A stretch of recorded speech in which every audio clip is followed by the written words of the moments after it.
اللہ الرحمن الرحیم۔ آج ام المومنین حضرت خدیجۃ الکبریٰ رضی اللہ تعالیٰ عنہا کی فضیلت کے بارے میں تذکرہ اس لحاظ سے اہم ہے کہ سیدہ نے 10 رمضان المبارک میں وفات پائی۔ حضرت خدیجۃ الکبریٰ مکہ کی ایک نہایت معزز اور دولت مند خاتون تھی۔ آپ کا لقب طاہرہ اور کنیت ام ہند تھی۔ رسول اکرم صلی اللہ علیہ وآلہ وسلم کی پہلی زوجہ محترمہ، جو قریش کے ممتاز خاندان اسد بن عبد العزیٰ سے تھی۔ قرآن کریم میں ارشاد رب العزت ہے: اے رسول صلی اللہ علیہ وآلہ وسلم، ہم نے تمہیں مفلس پایا اور غنی کر دیا۔ اللہ نے رسول خدا صلی اللہ علیہ وآلہ وسلم کو حضرت خدیجہ رضی اللہ تعالیٰ عنہا کے مال کے ذریعے غنی کیا۔ حضرت خدیجہ کے مال کو اللہ اپنا مال کہہ رہا ہے، جس کا انتخاب اللہ نے اسلامی انقلاب کی مالی پشت پناہی کے لیے کیا۔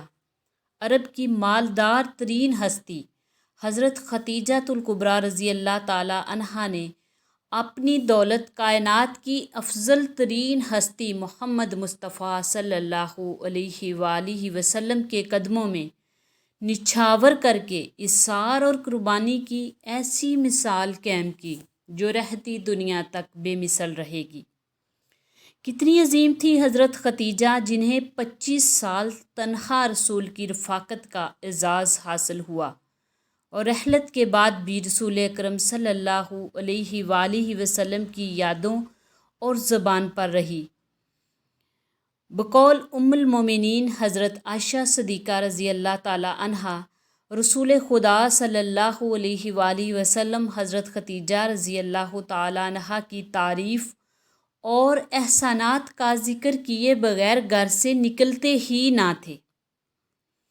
حضرت خدیجہ مرسل اعظم صلی اللہ علیہ وسلم کی شریکہ حیات بننے سے پہلے دور جاہلیت میں بھی طاہرہ اور سیدہ قریش کے لقب سے جانی جاتی تھی۔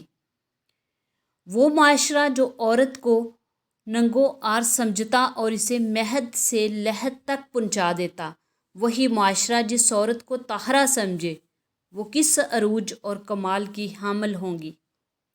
حضرت خدیجہ ہر طرح سے پاک و پاکیزہ اور طاہرہ مطہرہ تھی۔ یہی وجہ تھی کہ آپ رضی اللہ تعالیٰ عنہ نے تمام عرب کے امراء کے دعوت نامے ٹھکرا کر مکے کی ایسی شخصیت سے نکاح کرنا پسند فرمایا جو مادیت کی بجائے اخلاق و کردار میں عظیم درجے پر فائز تھے۔ آپ رضی اللہ تعالیٰ عنہ کے اس تاریخی اقدام سے دنیا قریش میں زلزلہ برپا ہو گیا۔ ام المومنین حضرت خدیجۃ الکبریٰ رضی اللہ تعالیٰ عنہا عرب کے عالی نسب اور دانشور خاندان سے تعلق رکھتی تھی۔ جس زمانے میں یمن کے بادشاہ نے حجر اسود کو اکھاڑ کر اپنے ساتھ یمن لے جانا چاہا تو حضرت خدیجہ رضی اللہ تعالیٰ عنہا کے والد خلید حجر اسود کے تحفظ کے لیے اٹھ کھڑے ہوئے اور بادشاہ یمن اپنے ارادے پر عمل نہ کر سکا۔ حضرت خدیجہ رضی اللہ تعالیٰ عنہ آپ کا کاروبار تجارت شام، مصر اور حبشہ تک پھیلا ہوا تھا۔ ہزاروں اونٹ کارواں میں شامل تھے۔ تاریخ کی کتب میں مذکور ہے کہ شام جانے والا قافلہ تجارت میں جتنا مال تجارت تمام رؤسائے عرب کا ہوتا، اتنا مال اکیلا حضرت خدیجہ رضی اللہ تعالیٰ عنہ کا ہوا کرتا تھا۔ حضور صلی اللہ علیہ وآلہ وسلم اپنی عظمت کردار کی وجہ سے پورے عرب میں صادق اور امین کے لقب سے جانے جاتے تھے۔ جب سیدنا حضرت خدیجۃ الکبریٰ رضی اللہ تعالیٰ عنہا تک آن حضور کی صداقت اور امانت، اخلاق اور کردار کی خبریں پہنچی تو آپ رضی اللہ تعالیٰ عنہ نے یہ درخواست کی کہ میرا مال تجارت شام تک لے کر جائیے۔ رسول خدا صلی اللہ علیہ وسلم نے اس پیشکش کو قبول کیا اور ان کے غلام میسرہ کے ساتھ شام چلے گئے۔ رسول اکرم صلی اللہ علیہ وسلم کی اس اولین تجارتی سفر میں بے پناہ فائدہ ہوا۔ جب بھی حضرت ختیجہ کا غلام میسرہ واپس آتا تو آپ صلی اللہ علیہ وسلم کی اخلاقیات اور فضائل و مناقب بیان کرتا، اور حضرت ختیجہ رضی اللہ تعالیٰ عنہ جن سے شادی کے لیے عرب کے سردار خواہش مند تھے، انہوں نے اپنی شادی کے لیے دنیاوی نمود و نمائش سے دور مگر خلق عظیم کے حامل محمد مصطفیٰ صلی اللہ علیہ وسلم کا انتخاب کر لیا۔ حضرت ختیجہ نے حضور صلی اللہ علیہ وآلہ وسلم کو نکاح کا پیغام بھجوایا۔ آپ نے اپنے چچا کے مشورے سے اسے قبول کر لیا۔ حضرت ختیجہ رسول اکرم صلی اللہ علیہ وسلم کی پہلی زوجہ اور خاتون اول قرار پائی۔ آپ کا مال دین محمدی کی ترویج اور غلاموں کی آزادی کے لیے استعمال ہونے لگا۔ یہ ختیجۃ الکبریٰ رضی اللہ تعالیٰ عنہا کی عظمت اور عزت یہ تھی کہ ان کے جیتے جی رسول اللہ صلی اللہ علیہ وآلہ وسلم نے دوسرا نکاح نہ کیا، اور آپ کے بطن مبارک سے حضرت قاسم اور حضرت عبداللہ پیدا ہوئے۔ حضرت ابراہیم کے علاوہ تمام اولاد حضرت ختیجہ کے بطن سے تھی۔ رسالت کی تصدیق کا اولین شرف بھی حضرت ختیجہ ہی کو حاصل ہوا۔ ام المومنین حضرت عائشہ بیان کرتی ہیں کہ حضور اکرم صلی اللہ علیہ وآلہ وسلم کے خواب صبح صادق کے نور کی طرح روشنی بخش ہوتے تھے۔ انہی خوابوں کی بنا پر آپ صلی اللہ علیہ وسلم گوشہ نشینی کی طرف مائل ہوئے اور عبادت کے لیے غار حرا کا انتخاب فرمایا۔ مدتوں غار حرا کی تنہائی میں اللہ کی عبادت فرماتے رہے اور ایک عظیم ترین کام اور بے مثل بے نظیر پیغام کے ابلاغ کے لیے اپنے آپ کو تیار کیا۔ غار حرا کی تنہائی میں صرف اور صرف اللہ ہی ہمدم تھا، اور گھر میں اللہ کے علاوہ ایک ہمراز حضرت ختیجہ سلام اللہ علیہا جن سے قلبی راز اس طرح بیان فرماتے، آخر کار وہ تاریخ ساز اور نازک لمحہ آ ہی گیا جب فرشتہ وحی لے کر آیا، اقرا باسم ربک الذی خلق، پڑھیے اپنے رب کے نام سے جس نے انسان کو خون کے لوتھڑے سے پیدا کیا۔ آپ کا پروردگار بڑا ہی کریم ہے، جس نے قلم کے ذریعے علم سکھایا، انسان کو وہ کچھ سکھایا جو وہ نہیں جانتا تھا۔ حضور صلی اللہ علیہ وآلہ وسلم جب گھر تشریف لائے، حضرت ختیجہ رضی اللہ تعالیٰ عنہا سے اس پہلی وحی کا ذکر کیا۔ آپ رضی اللہ تعالیٰ عنہا نے تصدیق رسالت فرمائی اور ساتھ ہی کہا، اللہ آپ صلی اللہ علیہ وآلہ وسلم کو ہرگز رسوا نہیں کرے گا۔ آپ صلہ رحمی کرتے ہیں، بے نواؤں غریبوں کی حمایت کرتے ہیں، مہمانوں کا اکرام اور ہمیشہ حق کی بات کرتے ہیں۔ حضرت ختیجۃ الکبریٰ سے پہلی وحی کا سب سے پہلا تذکرہ کرنے سے اسلام میں خواتین کو دی گئی عظمت کا بھی اندازہ لگایا جا سکتا ہے۔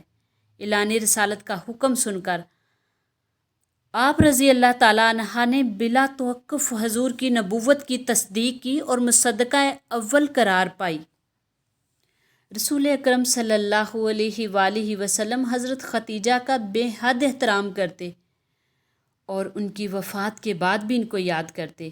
ایک روایت کے مطابق ام المومنین حضرت عائشہ صدیقہ رضی اللہ تعالیٰ عنہا بیان کرتی ہیں کہ جب بھی رسول خدا صلی اللہ علیہ وآلہ وسلم گھر سے جاتے تو حضرت ختیجہ کو یاد کرتے اور فرماتے، خدا کی قسم مجھے حضرت ختیجہ سے بہتر کوئی خاتون نہیں ملی۔ وہ اس وقت ایمان لائی جب پورا زمانہ کافر تھا۔ انہوں نے اس وقت میری تصدیق کی جب سب مجھے جھٹلا رہے تھے۔ انہوں نے اس وقت اپنی تمام تر دولت مجھ پر نچھاور کی جب دوسروں نے مجھے محروم کر دیا۔ عظیم کردار کی وجہ سے رسول خدا صلی اللہ علیہ وسلم نے انہیں امت کی افضل ترین خاتون قرار دیا۔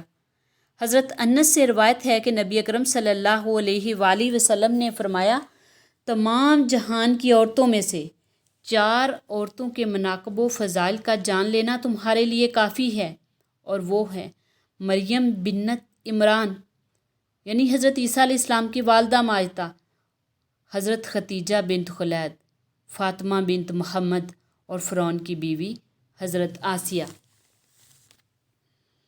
بخاری اور مسلم دونوں میں آتا ہے کہ سیدنا حضرت عائشہ فرماتی ہیں، میں حضور کی بیویوں میں سے کسی پر اتنا رشک نہیں کرتی تھی جتنا حضرت ختیجہ رضی اللہ تعالیٰ عنہا پر۔ حالانکہ میں نے حضرت ختیجہ کو دیکھا نہیں ہوا تھا، لیکن نبی پاک صلی اللہ علیہ وسلم ان سے اتنی محبت کرتے کہ ان کی وفات کے بعد بھی جب بھی کوئی جانور ذبح کرتے تو حضرت ختیجہ کی سہیلیوں کو بھی گوشت بھیجا کرتے، یعنی وفات کے بعد بھی حسن سلوک ان کی سہیلیوں کے ساتھ فرماتے۔ یہ حدیث بخاری اور مسلم دونوں میں ہے۔ حضرت ابو ہریرہ رضی اللہ تعالیٰ عنہ بیان کرتے ہیں کہ نبی پاک نے ہمیں خود یہ بات سنائی کہ ایک دفعہ حضرت ختیجہ کھانا پکا کر نبی پاک صلی اللہ علیہ وسلم کے لیے لے کر آ رہی تھی، اور اسی وقت جبرائیل امین میرے پاس آئے اور فرمایا کہ آپ صلی اللہ علیہ وسلم کی بیوی کھانا پکا کر لے کر آ رہی ہے، پس جب وہ آپ کے پاس آئے تو انہیں پیغام دینا کہ اللہ تعالیٰ نے اس پر سلام بھیجا ہے، اور جبرائیل علیہ السلام بھی آپ کو سلام پہنچایا ہے۔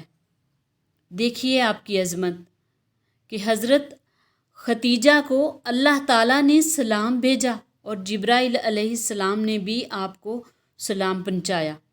اتنا مقام تھا حضرت ختیجہ رضی اللہ تعالیٰ عنہا کا۔ حضرت عائشہ فرماتی ہیں کہ آپ صلی اللہ علیہ وسلم نے فرمایا کہ میں آپ صلی اللہ علیہ وآلہ وسلم کو فرماتی کہ آپ ختیجہ کے ساتھ اتنا کرتے ہیں گویا کہ حضرت ختیجہ جیسی کوئی عورت ہی نہیں، تو آپ نے فرمایا ہاں، ختیجہ رضی اللہ تعالیٰ عنہا جیسی میرے لیے کوئی نہیں، اس نے مشکل وقت میں میرا ساتھ دیا، اور میری اولاد بھی ختیجہ کے بدن سے ہے۔ حضرت ختیجہ سے رسول اکرم صلی اللہ علیہ وآلہ وسلم کی محبت کا اندازہ اس امر سے لگایا جا سکتا ہے کہ حضور صلی اللہ علیہ وآلہ وسلم نے اپنے چچا حضرت ابو طالب اور حضرت ختیجہ کی وفات کے سال کو عام الحزن قرار دیا۔ جب حضرت ختیجہ 10 رمضان المبارک کو اللہ کے حضور جا ملی، وقت تدفین رسول اکرم صلی اللہ علیہ وسلم خود قبر میں اترے۔ آپ صلی اللہ علیہ وآلہ وسلم نے اپنے دستے مبارک سے حضرت ختیجہ کو قبر میں اتارا۔ ام المومنین حضرت ختیجہ سے پہلے کسی نے سبقت نہیں کی، اور تا دم آخر وہ اپنے ایمان پر باقی رہی، جب تک زندہ رہی نصرت اور حمایت کا حق ادا کرتی رہی، اور رسالت مآب صلی اللہ علیہ وسلم کی ہر طرح مددگار رہی۔ وہ ملکہ کونین حضرت ختیجہ رضی اللہ تعالیٰ عنہا، جنہیں رسول خدا صلی اللہ علیہ وآلہ وسلم ملکۃ العرب شہزادی اسلام حضرت ختیجہ کو ملکۃ العظیم ملکہ کے لقب سے یاد کیا جاتا۔ حضرت ختیجہ رضی اللہ تعالیٰ عنہا، جب تک یہ زمانہ یوں ہی پرواز کرے گا، اسلام تیرے نام پہ 100 ناز کرے گا۔ اے ملکۃ العرب حضرت ختیجہ سلام، اے ملکۃ العرب حضرت ختیجہ سلام، سارے نبیوں کا ہے آقا تیرا حد اللہ السلام۔